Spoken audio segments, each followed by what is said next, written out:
Presented by McDonald's of Glasgow, it's time for the Brown Sports Bag from the heart of the Barrens, a weekly local sports machine. Alongside John Butler, here's your host, James Brown.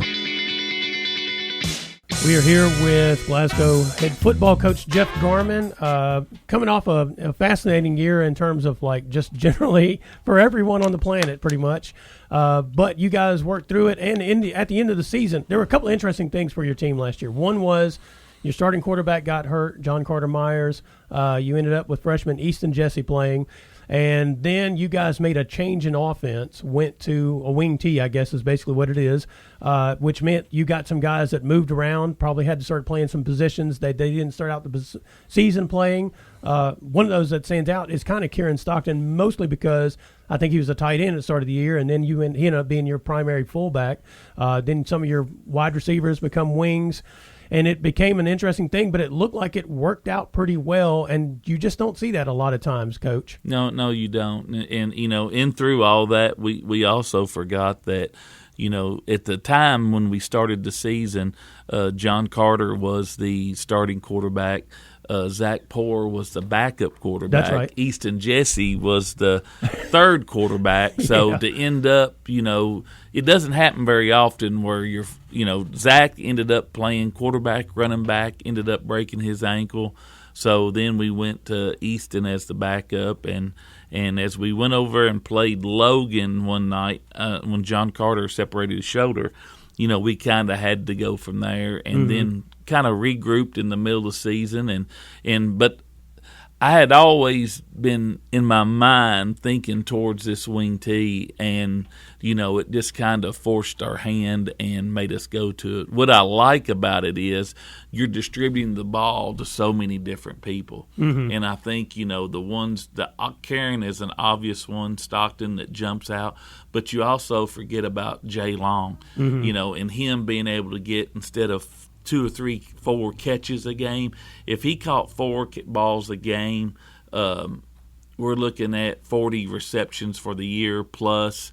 We would say, man, he had a heck of a year. Right. Now with this, we're able to distribute the ball. Now Jay's able to run the ball 8 to 10 times a game. Hunter runs the ball 8 to 10 times a game. They're both also receivers that can catch a couple of balls a game. And then Karen, is carrying it up inside, 14, 15 times a game. So it gives us a lot more balance, I think, with distributing the ball to our playmakers, and that's what I really, really like about it. Yeah, and then so John Carter Myers, he was able to come back from his injury there at the end of the season. You guys got the big win over at Taylor County. He's as much of a defensive player. I mean, people think about his offense, but he's a heck of a defensive player, and maybe he's better as a defensive player. I don't know, but he certainly stands out there as well. Well, I think his value to our team is on the defensive side of the football. I think there's not a doubt that he really made a difference coming back. And, when we, the swing and points that we give up compared to when he's in there and when he's not, it's a big difference. He's a heck of a football player. So we go into this year, with that attitude, and now we have 2 quarterbacks who both have experience and both have the knowledge of the offense, and both did a really, really good job. So, I'm not going to be surprised to see both quarterbacks play. In a usual year, you would rest your quarterback on defense, but, with the situation we're in, we're able to, John Carter play every snap on defense and then be able to alternate him in and out with Easton at quarterback. And I think with both of them, I think they both bring things to the table that can really help our football team. Yeah, I guess it's rare that you have injuries and other things that happen on a team, and they actually turn out to be positives for you in the long run. Well, and that's happened to us over the years, and we've had some devastating injuries along the way. If you go back and think about it, Tanner Abernathy gets an opportunity because Dalvin gets hurt. That's right. Once we see Tanner play, Tanner deserved to play, and then we're able to move Dalvin somewhere else. I can remember in the same game that same year, one of our running backs getting hurt and Nick Mitchell being able to step in and play. Right. We saw Nick deserves to be playing. And as this goes along, when you've got good backups and you've got good players, I'm not a big believer in you just got to wait your time. I believe if you show me you can play, we need to find some opportunity for you out there on the field the best that we can. Yeah. Well, I want to congratulate you on last year because I bragged on you guys last year up here. I thought it was one of the better coaching performances I've seen in a long time when you can change your offense in the middle of the year and after an injury and then perform the way you did. I thought it was outstanding. I just know how difficult that is to do as a coach, but that takes a lot of courage and guts, and your players have to also perform that way. So congratulations on that. I thought it was great. I guess one of the questions I have for you is with the new rule where players have that extra year, it's kind of hard for me to predict maybe some of the – I don't know who's coming back on some of these teams. For example, even in your district, I don't know if that really good running back from Taylor County is coming back. And do you have an idea on the players that are coming back, or you just kind of we'll just play who we play and go with that? Well, I mean, the only knowledge I have is of our team. Right. And I've heard speculation on some of the other teams, and I do think Taylor County did have a few players. I haven't heard that running back was one of them, but I did hear that there was a lineman or two that was going to stay back. In our situation right now, I think in our entire school we have 4 or 5 kids that are going to option to be able to do that. And with the football team, we have a younger offensive lineman that is wanting to take that option, and then we have a junior. We have one of them would be Karen Stockton is opting to stay back, and also Easton Jesse's opting to stay back. So that's 3 right off the top of my head that I know within football. And then there's a couple of other ones I think throughout our other sports in our school, but it's not something that has been real big. And I don't think I think some of the schools in the area opted even not to do it. So, but I think to me it seems in the smaller communities, in the smaller schools, it may be a little more prevalent that you see more kids do that. But in the larger schools, I don't know if it's going to be that big of a issue, to be honest with you. But it can make a difference. I mean, it just takes a couple of kids to really change the outlook of a team. And and I'm not familiar, with and there's not a list out there per se like you could go to the NCAA and see who's in the transfer portal. Right. That's not available to you, so you really don't know, to be honest with you. Yeah. So when you were looking at your team and your team's expectations for this year, you guys were so close last year to getting to past the level that you did. I mean, that last game that you played was a dandy of the game. It just you missed a couple of opportunities, and they made a couple of opportunities, and you guys just weren't able to get through that. But when you look at the experience your players gained from last year that you have coming back, and what are some expectations that you have for this particular season? Well, I go back 3 or 4 years, and last year I think we ended 7-3 or 8-3. We had 3 games canceled. Right. I feel like we would have won those 3 games, healthy and able to do things. So you're looking back 4 or 5 years now, and you're talking about, we should have 10-plus wins per season over the last 4 or 5 years, and that hasn't happened at Glasgow in quite a long time, where we're on that long of a run. Where you win 10 ball games in a season. That's a pretty good run, and we're close. I mean, we're just so close, and just catching a break here or there to getting over that hump of going. But the dynamic of how I look at things now is a little bit different than how I looked 4 or 5 years ago. When you look at us in AAA, you're looking at Taylor County being in your district. I don't know if we've ever had, that's a top 5 football team. Every year they're ranked ahead of us, and we've been able to surpass them most years. But it's a quality football team within your district. So getting through that second playoff game you've got to play well, really, really well to get through that. You can't make any mistakes. Then you go to the third round, and now you're pitted. They go to the RPI system. And if you ask me, if you go look at the top 10 teams in AAA compared to 2A and compared to 4A, I think AAA is very, very difficult path. I mean, you've got to deal with the districts of Louisville DeSales, Louisville Christian Academy, Bardstown. You've got Belfry. You've got Paducah Tillman.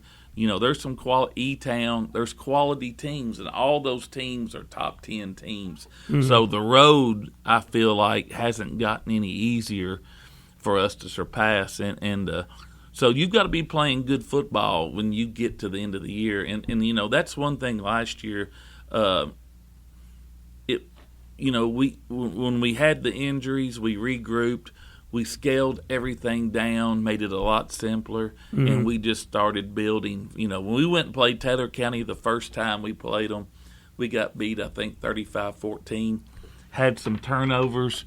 In all reality, we only ran 5 plays. We only put in 5 plays that week to go play that game. Yeah. And offensively. Then we just kept building, and give our kids credit, give our offensive coaches, assistant coaches credit. Last year, John Myers, James McReynolds, they did an outstanding job of getting us where we needed to be.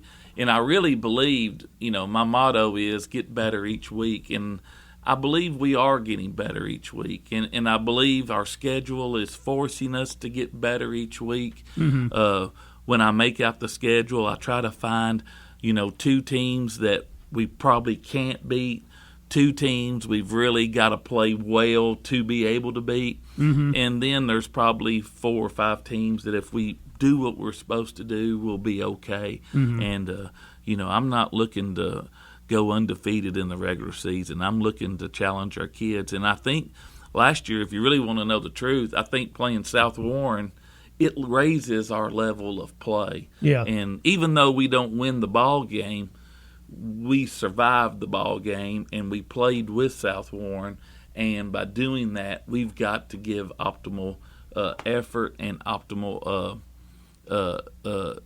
execution. And I think that game raises our level of play. And I think this year, looking at this year's schedule, starting off with Woodford County in our bowl game, I think that's the best competition in a while. We've played that first ball game of the year, and we're going to have to play really, really well to do that. But we've got an older team this year in our skilled areas. So I look forward to challenging our kids and seeing where we're at, and that's like I tell our kids every day. We have to start somewhere. So wherever we start, from that point forward, we've got to get a little better each week. And what I've seen so far, we're trying to do that. Yeah, you mentioned the Woodford County. That's August 20th. That's your first game. That's the Don Franklin Scotty Bowl there. And then I guess there's a game at 6 or so before you guys play at 8. I think at 5:15, John Hardin plays LaRue County. Okay. So that'll be, that's 2 really – that's – traditionally, John Hardin's been a really good football team. LaRue County's always had a good football team. Woodford County, don't know a lot about them. I know they've got about 85, 90 players. I know they're on the outskirts of Lexington in a really populated area. So they have good-looking athletes.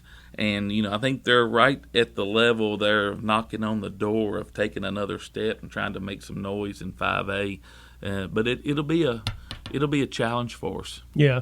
And you guys have Russellville on the 27th. That's away. You got Monroe County at home, kind of a traditional, at least for Monroe County, it's apparently rival. It is. And Russellville, too. I go back, when I make this schedule, I go back and think about who we were playing back in the 80s. Yeah. Russellville and Glasgow is a rivalry from way back. Monroe County is a rivalry from all the time. Franklin Simpson, some of the other teams, E-Town we've always had on in the past, to me are those rival games. Yeah. And then, of course, you guys, Allen County Scottsville, which is a more recent rival, really, for Glasgow. You guys have had some really good games in recent years there on the 10th. And you have Greenwood again on the schedule this year on September 24th on the road. one of those schools from over there that's usually pretty tough. They are, and we've done some 7-on-7 with them work in the summertime, and they've got an older team. They've got some size. If you look at that schedule, besides the Russellville game, which is a traditional game for us, all those teams that we're playing are either 3A, 4A, or 5A. So we're playing up in divisions, and people don't think that matters. It does matter in the fact of number of players that the teams have, but it also matters in your RPI. And when you start figuring, one of the reasons we're not playing South Warren anymore is it didn't benefit South Warren to be playing us, and they got out of decided not to continue to play us. It was a good game for us, but it really wasn't that good of a game for them, and I understand that. And but by playing up, you have a better chance of having home playoff games later on in the season. Anything specific about this particular upcoming season that you want to tell folks about? No, I'm just excited. We've got a good nucleus coming back. I've got a lot of defensive players coming back. I really feel good about the return of players on the defensive side of the ball. We've got some holes to fill from last year. And they were some really good players. But we're going to be a little young on the offense. We got a couple of seniors, 2 or 3 seniors that can work on the offensive line. But we're going to have to play a couple of sophomores on the offensive line. The offensive line, to me, is the one area where we've got to really spend some time in the preseason. But we're returning all of our skilled guys back on offense. So we look at the production they had last year in the 5 or 6 games, and now I want to see how that plays out over a course of a season. And it's like anything else, we got to stay healthy and have a little good luck, but along the way. But this is a typical Glasgow team. A lot of speed. We're really fast and got good kids. They work hard, and we're excited about the opportunities we have in front of us this year. All right. Thanks a lot, Coach Garmon, for joining us. Thank you. I appreciate it. All right. That was Coach Jeff Garmon of the Glasgow Scotties football team. This is Brown Sports Bag, brought to you by McDonald's of Glasgow. We'll be right back. Presented by McDonald's of Glasgow, it's back to the studio with James and John, the Brown Sports Bag.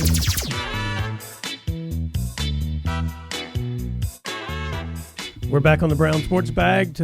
Right now we have Barren County football coach Tommy Muse, longtime defensive coordinator, first year as his head coaching position here at Barren County Trojans. So he knows the program well, knows the players well, and that's probably a benefit for you there, Tommy. Yes, I've been at Barren since 2007, most of that time as a defensive coordinator, which I also taught at the middle school until this year, which I'm moving up to the high school. So I'm very familiar with all these kids in the program. Mm-hmm. You took over kind of on the fly a little bit as it worked out. You were still going to be with the program, but you took over as a head coach as I'm flying a little bit. Yeah, it was very sudden, a little crazy there for a couple of weeks. Right. But because of your experience with the program, I imagine you were able to hit the ground running. You guys probably didn't miss a beat. It was an easy transition. The biggest thing was I had to hire coaches right away, and that was kind of quick. That's usually stuff you can do in the off season. Yeah. But I had to figure that out in a few weeks. But Justin Vessels, which I went to college with him, and we coached at Warren Central under Ricky Wood. Mm-hmm. We've hired him as the O-line and offensive coordinator. Okay. And then I've hired some young guys that I actually coached. Chad Eaton's been in the program before and was at Adair County. Yep. And then he's helped at the middle school for a few years at Barren. But he's come on. And then Jacob Gibson, who I've actually had him at Little League coaching, kind of grooming him in that position, getting him ready for this. And then Mason Perkins, Chad Perkins' son. Yeah, good. He's helping. That's good to get the guys who've been in the program to come back and help out. Yes, and they're comfortable with me, so that transition there won't be as big. Yeah. They kind of know me and what I expect from me coaching them when they were players. What you mentioned getting a new offensive coordinator. What about – does that mean you guys are going to have some changes this year? I imagine you would have anyway, but does the offensive coordinator dictate how the offense is going to go, or are you dictating that? He has control, but it's still under me, and I really respect and trust Justin to do his job. I mean, that's what I've hired him to do. But the offense has changed. We're going to the wing T. Okay. And I think it will help us. And my main is it always hurt North from when Central and Meade run it and watching them on film. Mm-hmm. And Meade struggles with it a little. Yeah. So I think that'll give us a benefit in district there. Yeah. You mentioned Meade because they run an offense that is just a pound-you-in-the-face kind of offense and make you try to deal with that. Last year you guys beat Central Hardin but then lost to Meade. You seemed to struggle with what they were doing. So was that kind of like, well, if it works for them, let's try it and see if we can make it work for us? The two things I've always hated defending as a defense coordinator is a running quarterback mm-hmm.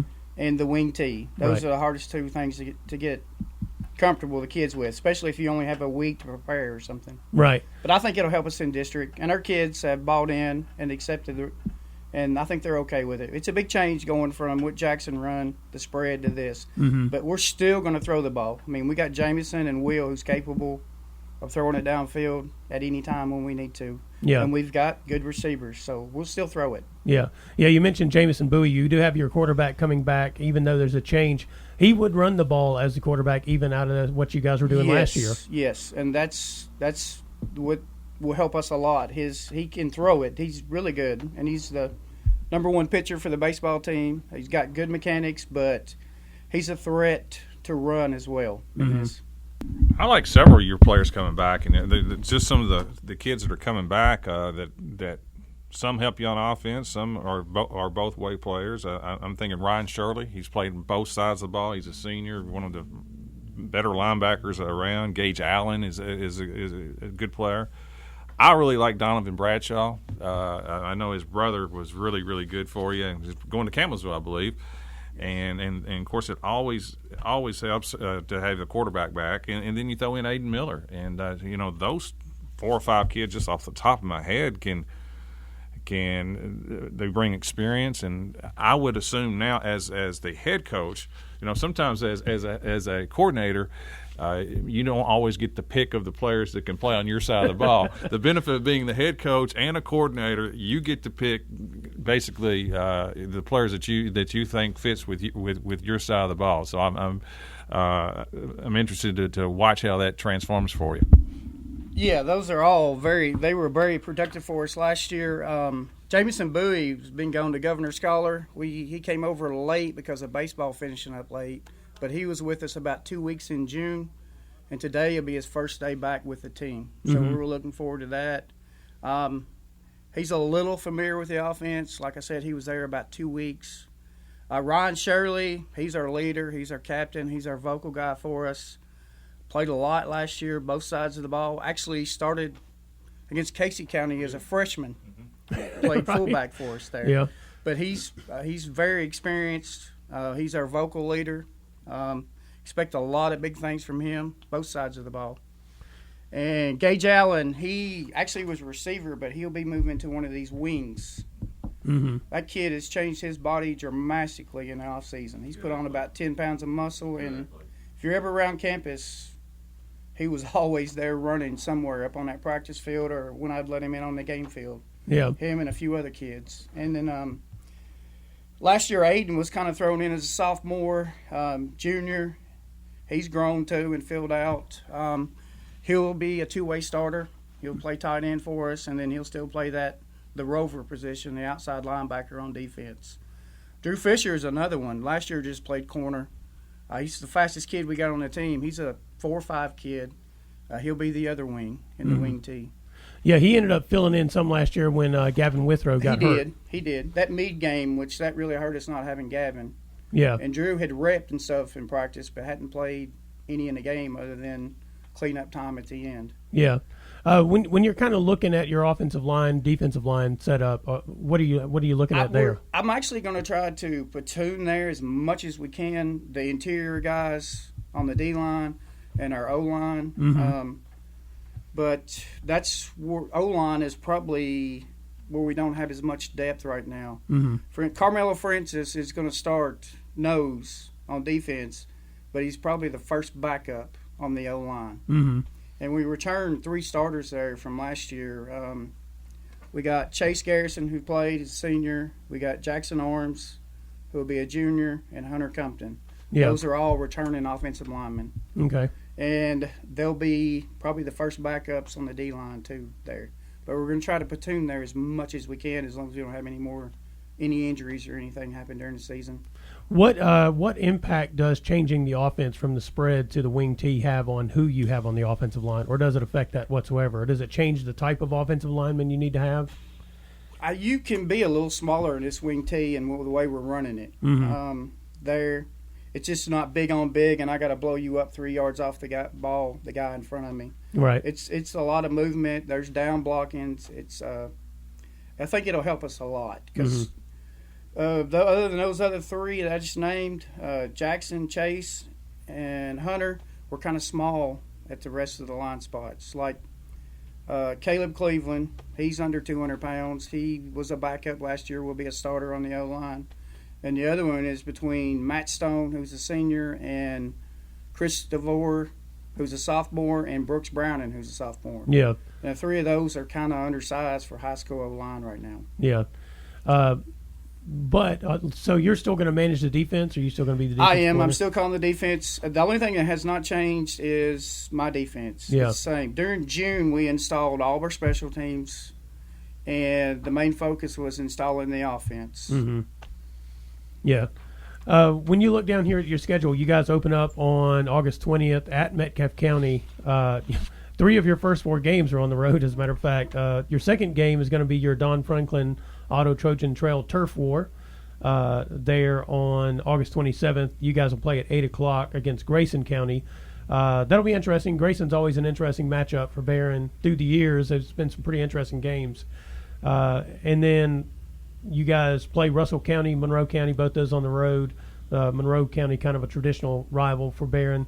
When you kind of look at your schedule, when you look at your schedule, how do you kind of set it up? How do you kind of think about it? Do you have some games you're like, we're going to learn things about our teams here, that kind of thing? It's just a process for me, and what I've been preaching in practice is every day we have to get better, every rep. Come focused, ready to learn, and ready to work. Mm-hmm. The winning will take care of itself if we do what we need to do at practice.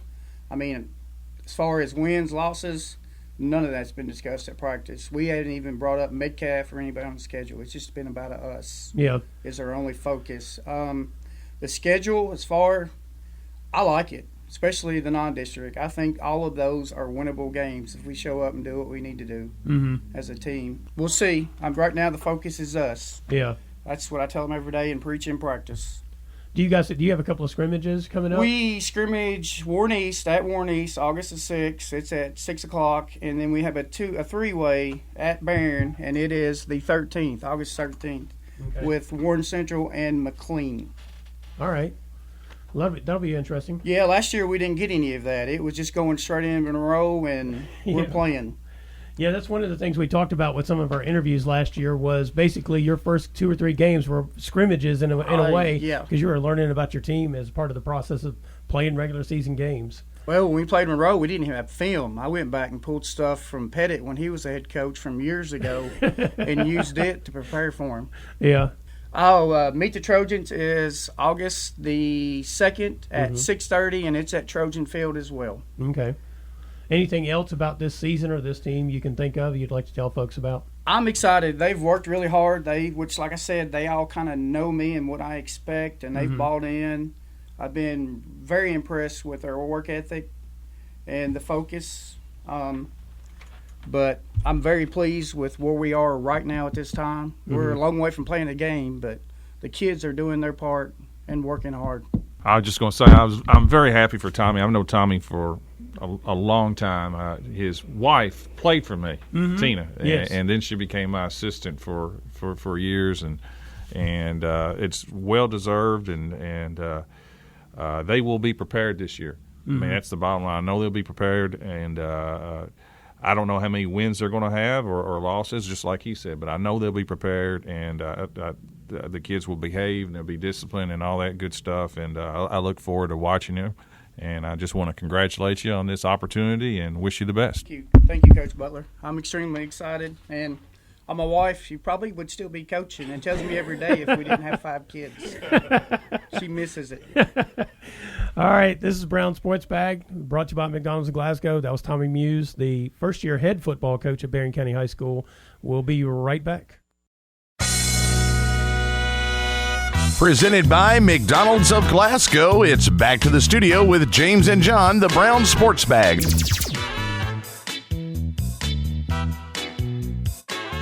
Today on the Brown Sports Bag, we have Barren County girls golf coach Duane Withrow joining us. Had a good finish to last season. Had a pretty good season overall last season, but did have 3 seniors in your top 6 with Bree Russell. And let's start with her because she came to the program and she was already a standout golfer when she came to Barren County. And so I guess a lot of the news clips, probably she dominated a lot of the coverage, but your other 2 seniors, Taylor Gauntz and Maddie Anderson, were huge contributors for you guys last year as well. Is that not right? Oh, absolutely. And Bree came here just for junior and senior year, and was a standout before she got here. I think she got better, and I think the team got better. And with Taylor and Maddie, I can't say enough for all 3 of those young ladies. They really helped our program. Were good students in the classroom and outstanding golfers, and they certainly will be missed this year for sure. Yeah, now you did have 3 others that kind of were in that rotation with Landry Steenbergen, Kinsey Edwards, and Rachel Britt. In the regional last year, you had Kinsey and Landry play there. Rachel was kind of the alternate, I guess, out of that top 6. So what are you looking for from those 3 in terms of moving the program forward this season? I think with Landry, and Landry missed qualifying for the state tournament by 1 shot last year, That's which right. was really tough to see. That was a fantastic battle down the stretch there in the region between her and like 2 or 3 others. I think were all neck and neck. It really was. I thought she played really good. Just had a couple of hiccups coming in, but a solid day for her. And I just hated to see 1 shot. You can think of 1 shot throughout that round, but Rachel's going to be a contributor this year, as far as Kinsey is too. Our team's going to be pretty solid. We're just going to be young, and we've got 2 girls that did play and travel some last year that weren't in the top 5. Tinsley Nagel and Lucy Zala, both of them will be in our top 5 this year. And I don't really know about this region this year, but I feel pretty good about our team. With Landry, you not only get somebody that's been in that top 5 for the last 3 years, but you get good leadership for our young kids also. Yeah, you mentioned the region.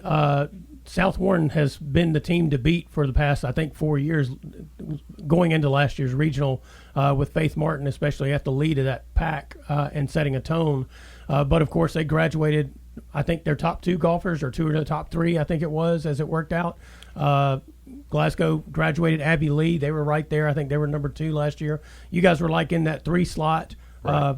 And so it does look like it's kind of wide open. It looks like whomever gets their younger golfers getting up there will be a contender for winning the region. Is that kind of how you see it? I really do see it, and I don't know about South Warren. I know for 4 years it got sickening coming to the tournaments and watching them because they were solid from top to bottom. Yeah. And Eric Holman down there at South Warren does a really good job.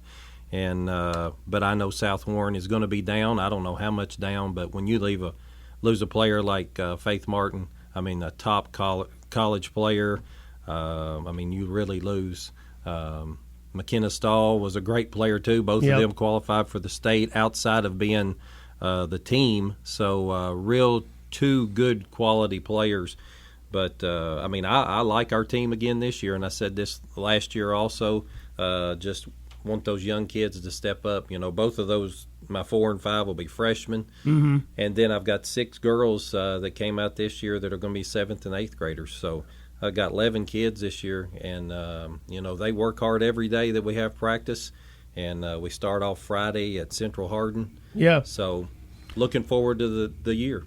Tell us a little bit about that early schedule, because that's usually when the teams get in, like in their tournaments, and you play a lot of away. I'm guessing you'll be hosting one again this year. But tell me a little bit about that opening schedule you guys have set up. This year, it's kind of almost right there at the start of the year, which the first tournament per KHSAA can be July 30th, and we go to Central Hardin to play. They always have a strong field. They're always really good.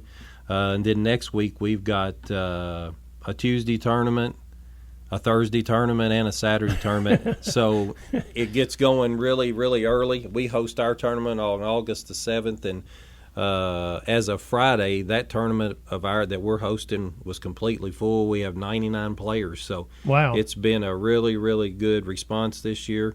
And so starting out early, the Kentucky Golf Coaches Association came up 2 years ago with a Kentucky All-State tournament to kind of coincide with the state tournament, and that's based on points. So you see a lot more teams having tournaments, and so we're trying to do the same thing. We're trying to get in as many tournaments because I would love to see our team qualify. I'd love to see our individuals qualify. So that's a good way to start out to try to get some good wins or good posts here early in the season. Yeah, and you guys will be playing your tournament at Barren River Lake as you usually do. We will be. And that's a fun course. I mean, that's your home course. So, I mean, it's a lot of times I think when people come there, especially on a couple of those, trying to get on the greens, a couple of those are pretty rough. It very much is. You know, it is our home course. When we qualify and when we practice, we walk that thing, and I tell those girls, if you can play this golf course and walk it, we can play anything that we will play this year because it is tough. And you're right. There's some holes out there that are very, very tough, and if you're a first-timer, I mean, it can bite you pretty good. What are some things like that you work with your players in terms of getting them ready for a season and that kind of thing? Are there any special things that you do in terms of maybe conditioning or just because some of them play during the summer and some of them don't? And you mentioned walking the course, which is part of the challenge of playing high school golf. Right. As far as conditioning, we did do some conditioning the last few years as far as some stuff off season, but with COVID going on and everything, we haven't been able to do that. But walking that course at Barren River, I mean, really will get you in shape. I mean, it is a tough walk. We played Thursday afternoon or Thursday morning and, you know, walked 18 holes, and those girls after that, they were tired. But, But we've done that. They have been really receptive to everything we do. We do a lot of short game work, just a lot of iron and wedges, driving range work. Matt Shipley out at Fox Hollow has been just absolutely tremendous for our golf program, letting us go out there and practice. So that's really been a bonus. But just, I mean, keeping those girls just playing as much as we can the last 2 weeks since the dead period. Yeah. Real quick, is there any like tournaments on your schedule that you have coming up that you look forward to that you think will be a good measuring stick outside of just the starting ones? I mean, the Central Hardin always is a measuring stick. We went up there last year, and that was when COVID was really rampant, I guess. And so we had a good finish there. That was the first time that our girls have ever played in that tournament. So we had some good finishes, and I'll be truthful, I'm looking for Landry Steenbergen to really have a breakout year. I mean, she has worked hard even before we even practiced. I mean, she would be practicing on her own, and she's really been playing good. So as far as a measuring stick, Glasgow's tournament always has a good field. Our tournament has a good field. But just looking down through there, anytime any of the Bowling Green schools host a tournament, and Greenwood does and Bowling Green does, they always have strong fields. So yeah, I always try to look and see where we are region-wise in those tournaments, and not only region-wise, just where we're comparing to everybody in the state of Kentucky. So I would say we're young with really only having 2 kids that participated in the region. But I see some real hope for those 4 and 5 players because they're right there with us. Well, that's good. Is there anything else you can think of as we get ready for this season? No, not really. I mean, we just got it. I've tried to put us in some strong tournaments here early, all the way through the second week of September. So it's going to be a busy time for us. But I love those girls getting a great experience.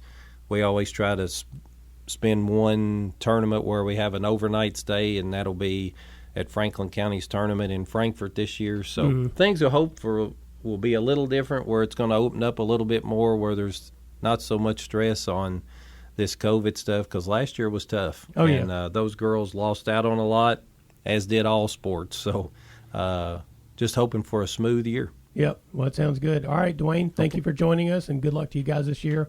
This is Brown Sports Bag brought to you by McDonald's of Glasgow. We'll be right back. Presented by McDonald's of Glasgow, it's back to the studio with James and John, the Brown Sports Bag.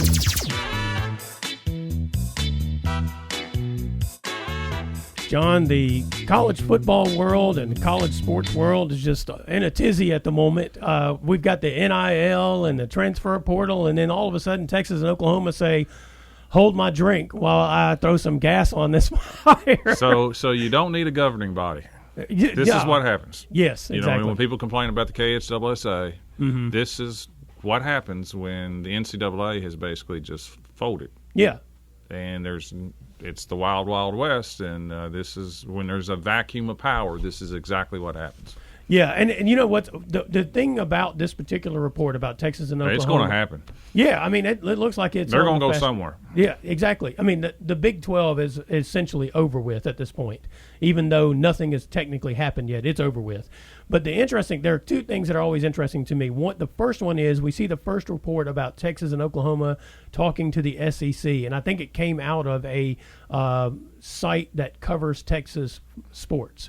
And the Texas and Oklahoma ADs and presidents, this is, misinformation and this is fake news the first couple of days. Then the reports start coming out of the SEC that it's true. Yes. Texas and Oklahoma suddenly shut up. Yes, and the Big 12 had a meeting of all schools last Friday except for Oklahoma and Texas. Yeah. So I mean this is for real. The only thing that would stop them would be the state legislature and one of those that basically would stop it, or 5 SEC teams would vote against it. Yeah, and I think was the straw poll vote of the SEC was 13-1 in favor. Of course, Texas A&M supposedly being the one not in favor. Right. I mean, they left the Big 12 or whatever on purpose to get away from Texas and Oklahoma. Yeah, they want to be the only the only SEC presence in Texas. Yeah.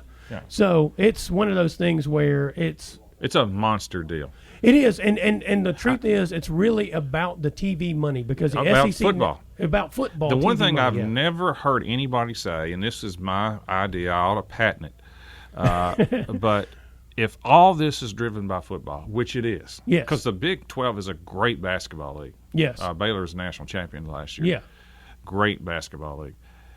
I don't understand why they can't start forming leagues simply for football.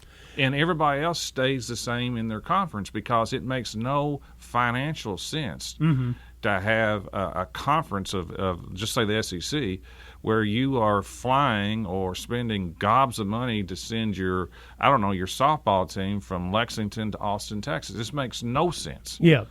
And this is all football related. I have no clue why that has never, ever been suggested that, listen, we're just going to be like the NFL in football. Yeah.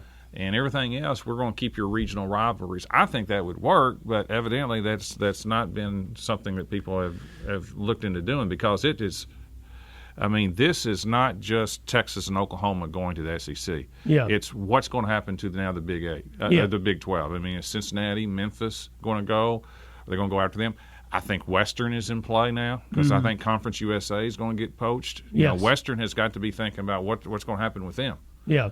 That's kind of, you mentioned the Conference USA side. We discussed this before, probably a year or so ago, going back to the fact that the Metro Conference was a basketball-only conference. Right. And eventually what happened is the Conference USA was formed so that they could put all the football-playing schools together. Well, don't you think Rice would be attractive now to the Big 12? Rice is in Conference USA? Well, it would be, except I'm kind of curious to see if the private schools that are available both in the Big 12 and then in the areas around Texas don't form their own league like we saw when the Atlantic Coast – the Big East fell apart. Right. Basically the private schools in the Northeast said, well, we'll make our conference, and then all those others went south to the ACC and all that kind of jazz. I think it's fascinating. Again, I'm not fond of it just simply because I don't know how big do you have to get. Yeah. And I don't see how this is helpful to.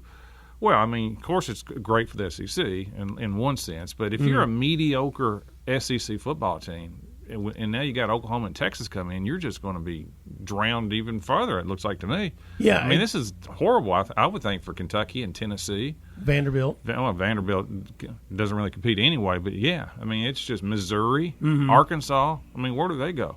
Yeah, I mean, they're going to does. stay in the conference, don't get me wrong, but it looks like to me, competitively, that's you can only have so many big dogs in your conference. Yeah, it does beg the question of, is it worth the whatever amount of money that you're guaranteed to get from that TV contract to say, well, but we're basically not competitive? I mean, if we mentioned Vanderbilt, but it looks like Vanderbilt has kind of said, all right, we'll take the football money, we're going to put it into other things. Right. Because they are competitive in other areas. But Kentucky hasn't really figured out what it's going to do. I mean, it has basketball, and maybe But this isn't basketball driven. This is strictly football. And the athletic director at Texas A&M, who used to be at Western and used to be at Mississippi State, Ross Bjork, right? Yep, that's right. He basically, I heard his interview Saturday, basically said this is what happens when the NCAA just kind of goes away. Well, and it is. That's exactly what happens. And on a lot of levels, the NCAA has gone away of its own accord because it built a system that it could not actually patrol or police or enforce. Yeah. And when that happens, as you said, it's kind of going back to the days when it was just like, when the Big Eight was the thing and it was basically Texas and Oklahoma. Now, schools. doesn't the 12-team playoff make more and more sense? Because Oklahoma and Texas, I mean, why would you join in the SEC when you go? Right now, they're in a pretty good spot. Yeah. To get one of the four, just to win that conference, the Big 12, and the playoff. Yep. Joining the SEC, they're not taking 4 SEC teams, but when you expand it to 12, it makes it easier. Yeah, it makes it easier, and also I think people knew what was going on when they came up with this with a 12-team conference. Well, I mean, I would hope so, because you and I have discussed this for a couple of years now, that the inevitable outcome of this is all of the major programs piling together in a format, whether it's Power 5 conferences all in one conference, that basically they are hoarding all of the money, and these others are going to have to figure out what they're going to do. And the bigger they are, the more it behooves them all to be together in some format where they can maximize the amount of money they can make. Yep. And that's just an inevitable outcome of this, which leaves a whole bunch of people out in the cold. That's where, if you're Western Kentucky, what do you do? Yeah. Yeah, college sports is turning into two paths, and it's always been turning into two paths. It's just that the NCAA as a structure was able to make it look like it wasn't. I really think there will come a time where a lot of colleges who play football are going to have to figure out, is it worth it? Yeah, either drop it or drop back down to Division II or whatever, and not actually compete for the money anymore. Right. All right, it's Brown Sports Bag brought to you by McDonald's of Glasgow. We'll be back next week.